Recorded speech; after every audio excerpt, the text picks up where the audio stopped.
नमस्कार, मी रमेश संभाजी खंडागळे, राहणार आगरंदुळगाव, तालुका कवठेमहांकाळ, जिल्हा सांगली या गावचा युवा प्रगतशील शेतकरी। आज आपणास विकसित कृषी अभियान संकल्प ही योजना गेली शासन केंद्र शासनाच्या माध्यमातून आपल्या अनेक भागामध्ये राबवत आहे।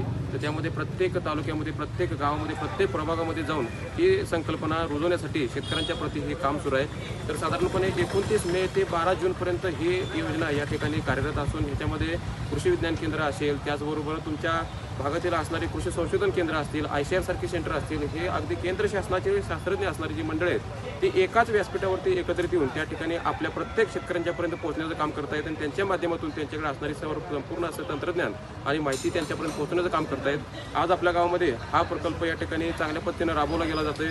त्याचबरोबर कृषी विज्ञान केंद्र कांचनपूर यांच्याही माध्यमातून अनेक शास्त्रज्ञ आपल्यासाठी या ठिकाणी उपलब्ध झाले आहेत। मृदा अधिकारी असतील, मृदा शास्त्रज्ञ असतील, त्याचबरोबर पीक वाढीसाठी लागणारे जे काही तंत्रज्ञान असेल, मार्गदर्शन असेल, सविस्तर त्या ठिकाणी माहिती या ठिकाणी त्यांच्या माध्यमातून दिली जाते।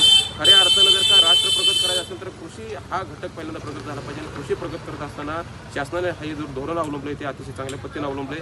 तर शासनाच्या माध्यमातून ही सगळी योजना सर्वांच्यापर्यंत सर्व दूर पोहोचण्याचं काम या सर्व शास्त्रज्ञ मंडळींच्या माध्यमातून आणि सर्व या टीमच्या माध्यमातून सुरू आहे। तर सगळ्या शेतकऱ्यांना माझी विनंती राहील की आपण या योजनेमध्ये जास्तीत जास्त संख्येनं सहभागी होऊन आपल्या भागामध्ये या ठिकाणी अशा पद्धतीचं योजना राबवून शेतीमध्ये विकास करूया आणि सदृढ एक संकल्प करूया की निश्चितपणे आपल्या याच्यात शेतीतून निघणारं उत्पन्न हे चांगलं असेल। धन्यवाद।